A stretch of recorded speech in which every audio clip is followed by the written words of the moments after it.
మాతృదేవోభవ.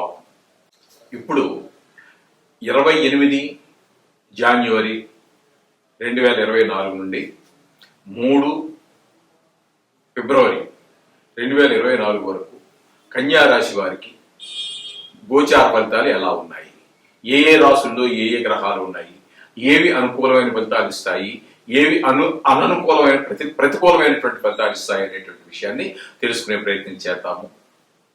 ఇప్పుడు ఈ కన్యా రాశి వారికి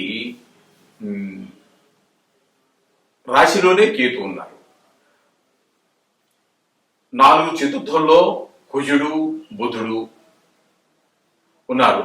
శుక్రుడు కూడా వాళ్ళతో కలిసే ఉన్నారు. 3 గ్రహాలు చతుర్థంలో ఉన్నాయి. పంచమంలో రవి ఉన్నారు, సంచరిస్తూ ఉన్నారు. షష్టమంలో శని సంచారం జరుగుతూ ఉన్నది. సప్తమంలో రాహు సంచారం జరుగుతూ ఉన్నది. అష్టమంలో గురు గ్రహ యొక్క సంచారం జరుగుతూ ఉన్నది. వీటి యొక్క ఫలితాలు ఏ విధంగా ఉంటాయి అంటే, 1లో కేతు ఉండటం మూలంగా శరీరానికి సంబంధించినటువంటి కొన్ని ఈతివాదలు, మతిస్థిమితం లేకపోవటం, ఆలోచనలో ఒక నిలకడ లేకపోవటం, అలాగే కొంచెం రోజు గుడికి వెళ్ళేటటువంటి ప్రార్థన చేసేటటువంటి అలవాటు ఉన్న వాటికి కొంచెము ఆ విషయంలో కొంచెం అశ్రద్ధ చేయడము, ఇలాంటి విశేషాలన్నీ కూడా ఆ కేతువు వల్ల జరుగుతూ ఉంటాయి. కొంచెం ప్రతికూలమైన ఫలితంగానే చెప్పుకోవాలి. ఇక చతుర్థంలో కుజుడు కోపం ఎక్కువ ఉండటం, తద్వారా మాటలో కాఠిన్యత, కొంచెం గాయాలు అయ్యేటటువంటి అవకాశం కూడా ఉన్నది. వాహన చోదనం నడిపేటప్పుడు కొంచెం జాగ్రత్తగా నడపటము చూసుకొని, అది చూసుకుంటూ కూడా వెళ్లాల్సి వస్తుంది. జాగ్రత్త తీసుకుని డ్రైవింగ్ చేయాల్సి వస్తుంది. అలాగే చతుర్థంలో కనుక మనం బుధుడు తీసుకున్నట్టయితే, ఆ బుధుడు కూడా మనకి ప్రతికూలమైన ఫలితాలు ఇస్తున్నారు. అక్కడ వ్యాపారం సరిగా నడవకపోవటము, కొంచెము శాస్త్ర పరిజ్ఞానం ఉన్నప్పటికీ కూడా దాన్ని సరి అయినటువంటి విధంగా వాడకపోవటము. అలాగే మన పిల్లలు ఎవరైనా ఉన్నట్టయితే వాళ్ళు లేదా ఈ రాశి వారు ఎవరైనా ఉన్నట్టయితే వారు సరి అయినటువంటి ప్రజ్ఞాపాఠ వాళ్ళు ఆ లెక్కలు, విజ్ఞానము, శాస్త్రము, మ్యాథ్స్ ఇట్లాంటి సబ్జెక్టుల్లో తగిన ప్రజ్ఞ చూపించలేకపోవడం, ప్రజ్ఞ ఉన్నప్పటికీ కూడా చూపించలేకపోవడం, ఇట్లాంటివన్నీ జరుగుతూ ఉంటాయి. అక్కడ ఈ కుజ బుధులతో పాటు శుక్రుడు కూడా మీకు గోచార రీత్యా చతుర్థంలో మనకి సంచరిస్తూ ఉన్నారు. వీరి ద్వారా మనకి శుక్రుడు మనకి సౌఫలితాలు ఇవ్వదలుచుకున్నారు, ఇస్తారు. ఎందుకంటే ఈ సుఖభోగాలన్నీ బాగానే మనకి లభిస్తూ ఉంటాయి. సంగీతంలో కానీ, సాహిత్యంలో కానీ, లలిత కళల్లో కానీ, శాస్త్ర విజ్ఞానంలో కానీ, మిగతా అన్ని విషయాల్లోనూ కూడా శుక్రుడు అనుకూలమైనటువంటి ఫలితాలే ఇస్తారు చతుర్థంలో. ఇంకా పంచమంలో రవి ఉన్నారు. పంచమంలో రవి కూడా అంత అనుకూలమైనటువంటి ఫలితాలు ఉండవు. తద్వారా కొంచెం ఇది కూడా మనకి పూర్వజన్మకు సంబంధించినటువంటిది, అంటే పూర్వపుణ్యం కాబట్టి ఈ స్థానంలో రవి ఉండటం వల్ల కొంచెం తీవ్ర స్వభావం ఉండటం, అనుకున్నంత స్వాభావికంగా ఎప్పుడు ఉన్నంతగా కాకుండా ఈ వారం 10 రోజులు, అంటే ఈ రవి ఇక్కడ పంచమంలో నడిచినంత కాలం కూడా, సంచారం చేసినంత కాలం కూడా కొంచెం మాటలో కాఠిన్యత, తద్వారా మనకి అనుకోనటువంటి విరోధులు ఏర్పడటం. తర్వాత మళ్ళీ మామూలు చదువుకోవచ్చు, అది వేరే విషయం. కానీ ప్రస్తుత పరిస్థితుల్లో మాటలో కాఠిన్యత వల్ల మనుషులు దూరం అవడం అవకాశం ఉంటుంది. అందుచేత మాటను మాత్రం కొంచెం సౌమ్యంగా మాట్లాడడానికి, ఎత్తి పొడుగు మాటలు అంటూ ఉంటారు, అటువంటి వాటిని ఏమి వాడకుండా జాగ్రత్తగా మాటలు పెట్టుకున్నట్టయితే చక్కగా అందరూ కొంచెం మనకి అనుకూలంగా ఉండే అవకాశం ఉంటుంది. ఇకపోతే షష్టమంలో అంటే కుంభరాశిలో శని స్వక్షేత్రంలో సంచారం జరుగుతోంది. దీనివలన మనకి ఎక్కువ అనుకూల ఫలితాలు ఇస్తారు. కానీ షష్టమ స్థానం కాబట్టి కొంచెము అననుకూలత ప్రభావం కూడా ఒక్క పిసరు ఉంటుంది. ఏదేమైనప్పటికీ కూడా షష్టమంలో ఉండటం, స్వక్షేత్రం అవ్వటం కారణంగా శని కూడా మనకి చాలా అనుకూలమైన ఫలితాలు ఇస్తారని మనం చెప్పుకోవాలి. ఇకపోతే సప్తమంలో రాహు యొక్క ప్రభావం. సప్తమంలో రాహు యొక్క ప్రభావం వల్ల ఎలా ఉంటుందంటే, మనకి భార్య మనం మాట్లాడింది ఆవిడ తప్పుగా అర్థం చేసుకోవటం, ఇంకో రకంగా మనసులో బాధపడటం, ఇట్లాది పిల్లలు, సంసారం, ఈ వ్యవహారం అంతా కూడా మనకి మిత్రులు కూడా కొంతమంది ఉంటారు. పార్ట్నర్స్, మన వ్యాపార విషయాల్లో భాగస్వాములు ఎవరైనా ఉన్నట్టయితే వారు కూడా ఇందులోకే వస్తారు. వారు కూడా కొంచెము మనం మాట తీరు వల్ల కొంచెం బాధపడే అవకాశం ఉంటుంది. మాటని పొదుపుగా వాడుకోండి, చాలా చక్కగా వాడండి, దాన్ని చాలా సున్నితంగా ఉండేటట్టుగా వాడండి.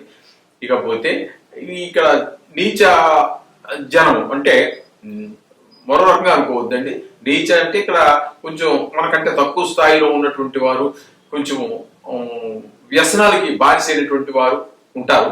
అటువంటి వారితో కొంచెం దూరంగా మసలడం చాలా మంచిది.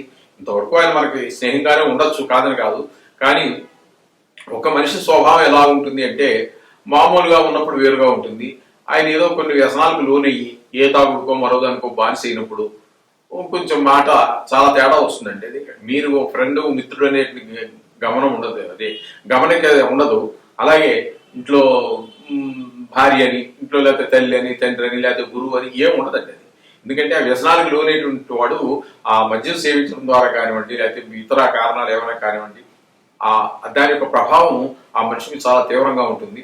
అప్పుడు వరకు మంచి ఫ్రెండ్ అయితే మళ్ళీ దాని యొక్క ప్రభావం 2 గంటలు 3 గంటలు ఉన్న తర్వాత ఆ దుష్పరిణామం పోయిన తర్వాత మళ్ళీ కాళ్ళ వేళ పడతారు. ప్రయోజనం ఏముంటుందండి? అందుచేత అటువంటి అవకాశాలు కూడా ఆ విధమైనటువంటి మనుషులకు కొంచెం దూరంగా మనం మసలుకోవటం ద్వారా మన మధ్యలో ఉన్నటువంటి మిత్రత్వం చెడిపోదు. అటువంటి వారి చేత మనం మాట పడక్కర్లేదు, మనం మాట అనక్కర్లేదు.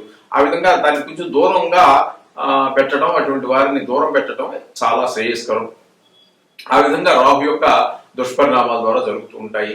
అలాగే అష్టమంలో గురు సంచారం జరుగుతోందండి. అష్టమంలో గురు సంచారం కూడా ఏమాత్రం మనకి అనుకూలమైన ఫలితం ఉండదు. అనుకున్నటువంటి ధనం మన చేతికి అందదు. అలాగే మిగతా విషయాల్లో, ఆరోగ్య విషయాల్లో కానివ్వండి, లేకపోతే భార్య పిల్లల విషయంలో కానివ్వండి, ఇందులోనూ కూడా మనకి గురువు అనేటువంటి వాడు చాలా 100% శుభగ్రహం కాబట్టి ఆయన గురు ద్వారా వచ్చేటటువంటి అనేక విషయాలు, అనేక రకాలైనటువంటి ఏవైతే మనకి ఫలితాలు ఉంటాయో అవి ఒక్కటి కూడా మనకి దక్కకుండా అష్టమ స్థానం కారణంగా కొంచెం అనారోగ్యం పాలయ్యేటువంటి అవకాశం కూడా మనకి ఈ గురువు వల్ల ఏర్పడుతూ ఉంటుంది. అందుచేత ఈ విధమైనటువంటి ఫలితాలు ఈ గ్రహాలన్నిటి వల్ల మనకి ఇప్పుడు చెప్పుకున్నటువంటి 9 గ్రహాల ద్వారా మనకి ఏర్పడుతూ ఉంటుంది. వాటి నుంచి బయటపడాలి అంటే ఈ నవగ్రహ స్తోత్రం చదువుకోండి.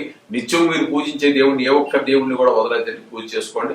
దాంతో పాటు ఇంతవరకు మీకు లేనటువంటి ఈ నవగ్రహ స్తోత్ర పారాయణ కంపల్సరీగా చేసుకోండి. మీకు అనుకూలంగా ఉన్నటువంటి గ్రహాలు మరింత అనుకూల ప్రభావాన్ని చూపిస్తాయి. ప్రతికూలంగా ఉన్నటువంటి గ్రహాలు కూడా మీకు వాటి యొక్క తీవ్రత, సాంద్రత తగ్గి మీకు అనుకూలమైనటువంటి రీతిగా మీకు కొంచెం ఫలితాలు ఇచ్చేటువంటి అవకాశం ఉంటుంది. అలాగే ఇందులో 1, 2, 3, 4 6 గ్రహాలు మీకు అననుకూలంగా ఉన్నాయి చెప్తున్నా. దీని గురించి మీరు ఏ మాత్రం కంగారు పడక్కర్లేదండి. దీని భూతత్వం చూడక్కర్లేదు, ఏదో అయిపోతుంది అనుకోక్కర్లేదు. ఇది చాలా తక్కువ పీరియడ్. ఇది కూడా జాతకంలో ఒక భాగం మాత్రమే, అంతేగాని ఇదే పూర్తి జాతకం కాదు. అలాగే 2 గ్రహాలు శుభగ్రహాలు ఉన్నాయి.